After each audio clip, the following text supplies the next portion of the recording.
Stock మార్కెట్‌లో every trader ఏదో ఒక టైంలో లాస్ అనేది ఖచ్చితంగా చూస్తాడనమాట. సో, కొన్ని సార్లు ఏందంటే చిన్న చిన్న మిస్టేక్స్‌ల వల్ల గూడా ఈ లాసెస్ అనేది ఎక్కువైపోతుంటాయి. సో, అటువంటి ఒక సిట్యుయేషన్‌ని నేను మీకు ఈరోజు వీడియోలో ఎక్స్‌ప్లనేషన్ చేయబోతున్నా. సో, లాస్ట్ 2 వీక్స్‌గా నేను వీడియోస్ అయితే చేయలేదు. సో, లాస్ట్ 2 వీక్స్ నేను కొంత ట్రావెలింగ్‌లో ఉండడం వల్ల నేను వీడియోస్ అనేది చేయలేకపోయాను. కానీ గార్డెన్ రీచ్ షిప్ బిల్డర్స్ గురించి మీకు బ్రేక్‌ఔట్ స్టాక్ అనాలిసిస్ చేసిన గదా! సో, ఆ స్టాక్‌లో నేను ఎంట్రీ తీసుకున్నా. ఎంట్రీ తీసుకున్న తర్వాత అసలు ఏం జరిగింది? ఎంట్రీ తీసుకున్న తర్వాత నాకు ఇప్పుడు కరెంట్‌లీ ఒక 32,000 దాకా లాస్ అయితే ఉంది ఆ స్టాక్‌లో. కాకపోతే ఏ మిస్టేకులు చేయడం వల్ల నాకింత పెద్ద లాస్ వచ్చింది? ఓకే. ఏ మిస్టేక్ చేయకపోయుంటే ఈ లాస్ కొంత తగ్గుతుండే అనేది ఈరోజు వీడియోలో మనం మాట్లాడుకుందాం. సో, ఇది ఎక్కువగా బిగినర్స్‌కి యూజ్ అవుతుందని చెప్పేసి నేను ఈ వీడియో చేయడం జరుగుతుంది. సో, బిగినర్స్ ఏందంటే రికవర్ అవుతుందిలే, ఓకే. మళ్ళీ రివర్సల్ రాదా? లాస్‌లో ఎందుకు ఎగ్జిట్ అవ్వాలి? అన్న ఒక మైండ్ సైకాలజీ తోటి ఉంటారు. సో, కాబట్టి ఆళ్ళ కోసం ఈరోజు ఈ వీడియోలో నేను ఎక్స్‌ప్లనేషన్ చేస్తా. సో, నేను గూడా అదే సైకాలజీ తోటి ఓకే. నేను బిగినర్‌గా ఉన్నప్పుడు గూడా నేను గూడా అదే ఒక సైకాలజీ తోటి ఉన్నా. సో, కాకపోతే ఏందంటే స్టాక్స్‌లో మనం ట్రేడ్ చేసేటప్పుడు కొన్ని సార్లు మనకు స్టాకు ఎగ్జిట్ అయ్యే సిగ్నల్ గూడా ఇస్తుందనమాట. సో, ఆ టైంలో ఎగ్జిట్ అవ్వకపోతే ఎటువంటి లాసెస్ ఉంటుంది అనేది నేను ఈరోజు వీడియోలో మీకు క్లియర్‌గా చూపిస్తా. సో, లాస్ట్ 2 వీక్స్‌గా అయితే నేను స్టాక్‌లో ఎంట్రీ తీసుకున్న తర్వాత నేను కొంత పర్సనల్ పనుల వల్ల నేను స్టాక్స్‌ని ట్రాక్ చేయలేదు. దెన్ నా ట్రేడ్స్‌ని గూడా ట్రాక్ చేయలేదు. కాకపోతే ఏమైందనుకంటే అక్కడి నుంచి రివర్సల్ అవుతుంది అని నేను అనుకున్నా. కాకపోతే రివర్సల్ కొంత మొమెంటమ్ అప్ సైడ్ మొమెంటమ్ అయింది. దెన్ దాని తర్వాత ఫాల్ వచ్చింది. దెన్ డౌన్ ట్రెండ్‌లోకెళ్ళిపోయింది డే టైమ్ ఫ్రేమ్‌లో. సో, కాబట్టి ఇది ఎప్పుడు రికవర్ అవుతుందనేది మనం ఎక్స్‌పెక్ట్ చేయలేం. సో, రికవరీ అవుతున్నప్పుడు మనం స్టాక్ నుంచి ఎగ్జిట్ అయ్యే ప్రయత్నం చేద్దాం. సో, ఇప్పటివరకు మీరు మన ఛానెల్‌ని సబ్స్క్రైబ్ చేసుకోకపోయినట్టయితే మన ఛానెల్‌ని సబ్స్క్రైబ్ చేసుకోండి. ఫర్దర్‌గా వస్తున్న వీడియోస్ గూడా మీరు మిస్ కాకుండా ఉంటారు. కాకపోతే ఏందంటే టెక్నికల్ అనాలిసిస్ అంతా తెలిసినా గూడా కొన్ని సార్లు లాస్ అవుతుంటాం. సో, ఏ బేసిస్ మీద ఇంత హ్యూజ్ లాస్ వచ్చింది? నాకు అరౌండ్ ఒక 32,000 దాకా కరెంట్‌లీ లాస్ అయితే ఉంది. సో, ఇంకా ఏ టైంలో ఈ స్టాక్‌లో రివర్సల్ అవుతున్నప్పుడు నేను మళ్ళీ ఎగ్జిట్ అవ్వడం గానీ, లేదంటే పొజిషన్ తీసుకోవడం గానీ చేస్తా అనేది నేను మీకు ఈరోజు వీడియోలో ఎక్స్‌ప్లనేషన్ చేశా. సో, నేను చెప్పినా గదా! So, garden reach ship builder గురించి లాస్ట్ టైమ్ ఒకసారి ఈ స్టాక్‌లో బ్రేకౌట్ అయ్యింది వీక్లీ టైమ్ ఫ్రేమ్‌లో అని చెప్పేసి వీడియో చేసిన. సో, కాకపోతే ఇక్కడ మనకు బ్రేకౌట్ అయిన తర్వాత డే టైమ్ ఫ్రేమ్‌లో నేను ఎంట్రీ తీసుకోవడం అయితే జరిగింది. సో, అరౌండ్ ఎక్కడంటే ఈ క్యాండిల్ దగ్గర నేను ఈ రివర్సల్ క్యాండిల్ ఉంది గదా! ఓకే. ఈ రివర్సల్ క్యాండిల్ దగ్గర నేను ఎంట్రీ అన్నమాట. ఓకే. ఇది ఎట్లా అనుకున్నా అంటే ఇక్కడ ప్రీవియస్‌గా ఈ రెసిస్టెన్స్ జోన్ ఏదైతుందో దెన్ అది బ్రేక్ అయింది. డౌన్ సైడ్ మళ్ళీ వచ్చేటప్పుడు ఇక్కడ రీటెస్ట్ అయ్యి షార్ప్ అప్ సైడ్ మొమెంటమ్ తోటి క్యాండిల్ స్ట్రాంగ్‌గా క్లోజ్ అయింది. దెన్ ఇక్కడ నుంచి నేను అప్ సైడ్ మొమెంటమ్ అవుతుంది అనుకున్నా. దెన్ కాకపోతే అరౌండ్ టార్గెట్ 3,400, 3,300 దాకా అనుకున్నా. కాకపోతే ఏమైందంటే నేను ఎంట్రీ తీసుకున్న తర్వాత దెన్ అప్ సైడ్ మొమెంటమ్ ఇచ్చింది. కాకపోతే అక్కడ మనకు బేరిష్ యాక్టివిటీ అయితే కనిపిస్తుంది డైలీ టైమ్ ఫ్రేమ్‌లో. ఇక్కడ గమనించినట్టయితే ఒక ఇన్వర్టెడ్ హ్యామర్ కనిపిస్తుంది. దెన్ ఫాల్ అవుతున్నప్పుడు గూడా అదే జోన్‌కొచ్చినప్పుడు మళ్ళీ షార్ప్‌గా రికవరీ క్యాండిల్ గూడా మనకు కనిపించింది. దెన్ స్టాక్‌లో ఒకసారి మనకు ఫాల్ అయితే కనిపించింది. ఇక్కడ రివర్సల్ కనిపించింది. దెన్ రీటెస్ట్ అయ్యి మళ్ళీ అప్ సైడ్ మొమెంటమ్ అవుతుందని అనుకున్నప్పుడు గూడా స్ట్రాంగ్‌గా క్యాండిల్ క్లోజ్ అయింది. దెన్ ఒకసారి ఇక్కడ నుంచి ఇక్కడికి ఫాల్ అయిన తర్వాత రివర్సల్ అయ్యింది గదా! దెన్ ఈ క్యాండిల్ దగ్గర నేనేమనుకున్నా అంటే ఇంకా అప్ సైడ్ మొమెంటమ్ అవుతుంది. స్టాక్‌లో మొమెంటమ్ వచ్చింది అని అనుకున్నా. కాకపోతే ఏమైందంటే దెన్ ఫర్దర్‌గా వస్తున్న క్యాండిల్ స్ట్రాంగ్‌గా డౌన్ సైడ్ బ్రేకౌట్ ఇచ్చి క్లోజ్ అయినాయి. దెన్ ఇక్కడ ఒకసారి నాకు ఎగ్జిట్ సిగ్నల్ ప్రొవైడ్ చేసింది స్టాకు 2000 అరౌండ్ 900 దాకా 2900 చేంజ్ దగ్గర నాకు ఒకసారి స్టాక్‌లో ఎగ్జిట్ సిగ్నల్ వచ్చినాయి.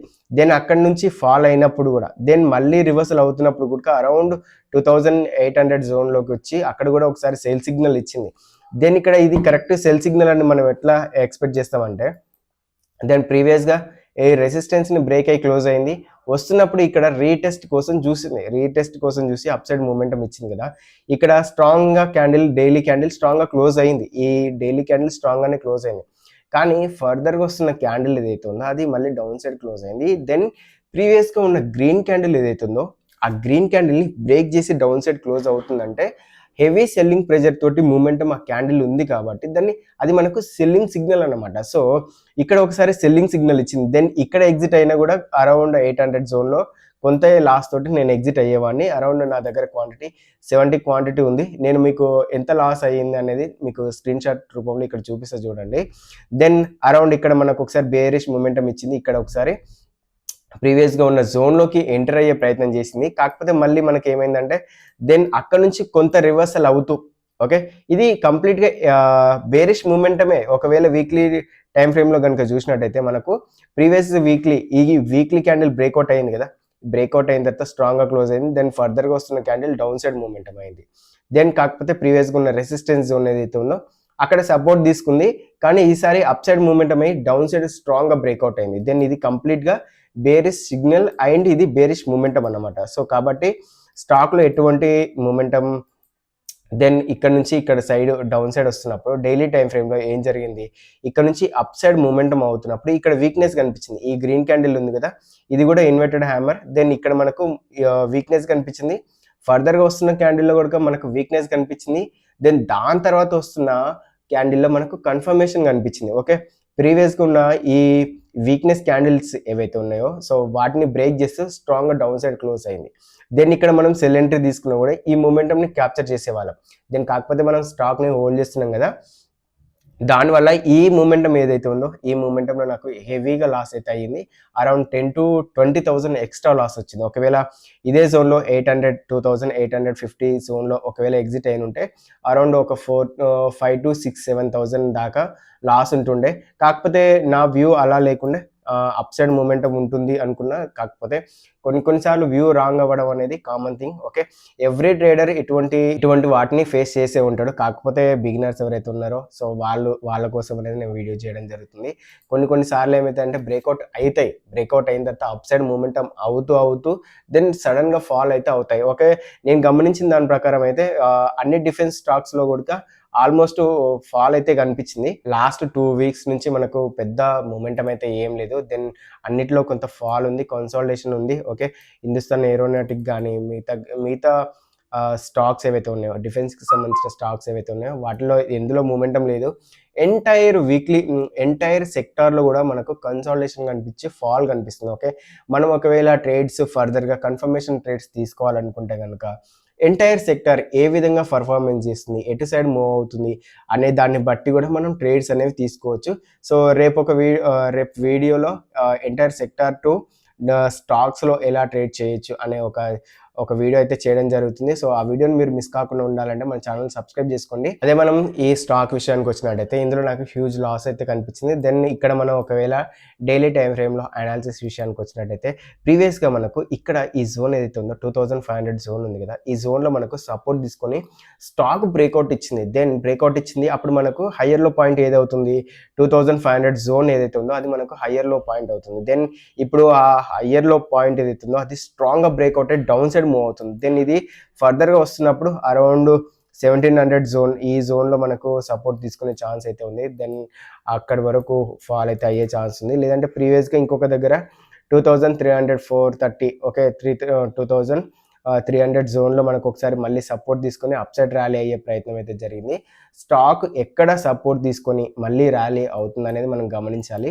దెన్ ఈ స్టాక్‌లో నేను ఎప్పుడు ఎగ్జిట్ అవుతా అంటే గనక ఒకవేళ ఇక్కడ సపోర్ట్ తీసుకొని 2300 జోన్‌లో సపోర్ట్ తీసుకొని స్టాక్ అప్ సైడ్ మొమెంటమ్ అవుతున్నప్పుడు 2700 జోన్‌లో ఏమైనా వీక్‌నెస్ కనిపించి మళ్ళీ ఫాల్ వస్తుంటే ఆ జోన్‌లో ఎగ్జిట్ అయితే అయితా. ఒకవేళ ఆ జోన్‌లో ఫాల్ కనిపించకుండా అంటే వీక్‌నెస్ కనిపించకుండా అప్ సైడ్ మొమెంటమ్ అయితే దెన్ ఫర్దర్‌గా మొమెంటమ్‌ని గమనిస్తా. దెన్ ఇదే జోన్‌ని మళ్ళీ బ్రేక్‌ఔట్ చేసి కన్సాలిడేట్ అయ్యి అక్కడి నుంచి అప్ సైడ్ మొమెంటమ్ అవుతుంటే ఇక్కడ కూడా నేను పొజిషన్‌ని ఇంకా యాడ్ చేసే ప్రయత్నం అయితే చేస్తా.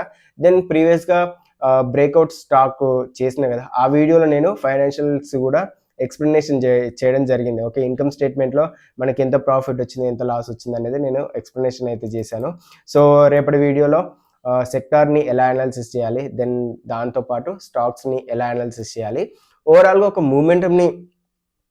ఒక మొమెంటమ్‌ని ఎలా క్యాప్చర్ చేయాలనేది రేపు వీడియోలో ఎక్స్‌ప్లనేషన్ చేస్తా. సో ఈ స్టాక్‌లో అయితే ఆల్మోస్ట్ నాకు 32,000 దాకా లాస్ అయితే అయ్యింది. కాకపోతే బిగినర్స్ ఎవరైతే ఉన్నారో వాళ్ళు ఖచ్చితంగా ముఖ్యంగా okay every trader stop loss maintain చేస్తాడు. నేను కూడా స్టాప్ లాస్ ఇక్కడ అరౌండ్ ఈ జోన్‌లో పెట్టాలనుకున్నా. కాకపోతే నేను పర్సనల్ ట్రావెలింగ్‌లో ఉండడం వల్ల నేను స్టాప్ లాస్ పెట్టలేదు. సో, స్టాప్ లాస్ పెట్టినప్పటికీ నాకు అరౌండ్ 4,000-5,000 దాకా లాస్ అయితే అయితుండే. కాకపోతే స్టాప్ లాస్ పెట్టినుంటే ఏందంటే ఒక మినిమమ్ లాస్ తోటే మనం స్టాక్ నుంచి ఎగ్జిట్ అవుతామన్నమాట. కాబట్టి ఇక్కడ మీరు ఒకవేళ ట్రేడ్స్ చేస్తున్నట్టయితే గనుక మీరు స్టాప్ లాస్ మెన్షన్ అయితే చేయండి. ఓకే. నేను స్టాప్ లాస్ పెట్టకపోవడం వల్ల నాకు ఇంత లాస్ అయితే అయింది. దెన్ స్టాప్ లాస్ పెట్టకపోయినప్పటికీ స్టాక్‌లో 2 టైమ్స్ నాకు ఎగ్జిట్ సిగ్నల్ ప్రొవైడ్ చేసింది స్టాకు. సో, అరౌండ్ అలా చూసినా గనుక ఒక 8,000-9,000 దాకా లాస్ తోటి నేను ఈ స్టాక్‌లో ఎగ్జిట్ అయ్యేవాడిని. కాకపోతే ఇప్పుడు అరౌండ్ 32,000 దాకా లాస్ అయితే ఉంది. దెన్ ఫర్దర్‌గా మొమెంటమ్ అవుతున్నప్పుడు అప్ సైడ్ వస్తున్నప్పుడు ఎగ్జిట్ అయ్యే ప్రయత్నం చేస్తా. దెన్ ఫర్దర్‌గా నెక్స్ట్ టైమ్ ఏవైతే వేరే స్టాక్స్‌లలో ట్రేడ్ చేసినప్పుడు ఈ స్టాక్‌లో వచ్చిన లాస్‌ని ఆ స్టాక్స్‌లలో కవర్ చేసే ప్రయత్నం అయితే చేస్తా. సో, మీకు ఈ అనాలిసిస్ ఎలా అనిపించింది అనేది కింద కామెంట్ సెక్షన్‌లో తెలియజేయండి. మీరు ఏ స్టాక్‌లోనైనా ఇన్వెస్ట్‌మెంట్ చేసి లేదంటే ట్రేడ్ చేద్దామని చెప్పేసి స్టాక్స్‌ని బై చేసిన తర్వాత ఇదే విధంగా మీరు లాసెస్‌ని ఏమైనా ఫేస్ చేసారా అనేది కూడా కింద కామెంట్ సెక్షన్‌లో తెలియజేయండి. సో, మనం ఎంత నాలెడ్జబుల్‌గా ఉండి ఓకే. టెక్నికల్ అనాలిసిస్ గానీ, ఫండమెంటల్ అనాలిసిస్ గానీ ఏదైనా సరే మనం కంబైన్ చేసి ట్రేడ్ చేసేటప్పుడు అది మన చేతిలో ఏది ఉండదు. ఓవరాల్‌గా ట్రెండ్ మార్కెట్ ఎటు సైడ్ మూవ్‌మెంటమ్ అయితే స్టాక్స్ అన్నీ కూడా అటు సైడ్ మూవ్‌మెంటమ్ అయితాయి. కొన్నిసార్లు స్టాక్స్‌లలో మంచి మూవ్‌మెంటమ్ కనిపిస్తుంది. దెన్ మళ్ళీ ఫర్దర్‌గా కొంత టైమ్ అప్ సైడ్ ర్యాలీ అయ్యి మళ్ళీ సడెన్‌గా ఫాల్ అయితే అవుతుంటాయి. కాకపోతే మనం ఏందంటే ఎవ్రీ టైమ్ మనం ఒక స్టాక్‌లో ఎంట్రీ తీసుకున్నామంటే ఎవ్రీ క్యాండిల్‌ని మనం ఈచ్ క్యాండిల్‌ని మనం ట్రాక్ చేస్తూ ఉండాలి. ప్రీవియస్ క్యాండిల్ ఎలా ఉంది? ఈరోజు క్యాండిల్ ఎలా ఉంది? ఎటు సైడ్ బ్రేక్‌ఔట్ అవుతున్నాయి? అప్ సైడ్ మూవ్‌మెంటమ్ అవుతున్నాయా? లేదంటే డౌన్ సైడ్ మూవ్‌మెంటమ్ అవుతున్నాయా? అనేది ఈచ్ క్యాండిల్ మనం అనాలిసిస్ చేసినట్టయితే ఇటువంటి లాస్‌ల నుంచి మనం కొంత ప్రొటెక్టెడ్‌గా ఉండొచ్చు. మన క్యాపిటల్‌ని ప్రొటెక్ట్ చేసుకోవచ్చు. వీడియో ఎలా అనిపించింది? మీరు ఏ విధంగా లాసెస్‌ని ఫేస్ చేస్తున్నారనేది కింద కామెంట్ సెక్షన్‌లో తెలియజేయండి. రేపు మాత్రం మనం ఇండెక్సెస్‌ని అనాలిసిస్ చేస్తూ దెన్ ఏ స్టాక్స్‌లలో మంచి మొమెంటమ్ ఉంది, ఏ స్టాక్స్‌లలో ట్రేడ్ చేయొచ్చు, స్టాప్ లాస్ ఎక్కడ పెట్టొచ్చు, ఎంట్రీస్ ఎక్కడ తీసుకోవచ్చు అనే విషయాల గురించి మనం మాట్లాడుకుందాం. ఇప్పటివరకు మన ఛానెల్‌ని సబ్స్క్రైబ్ చేసుకోకపోయినట్టయితే సబ్స్క్రైబ్ చేసుకోండి.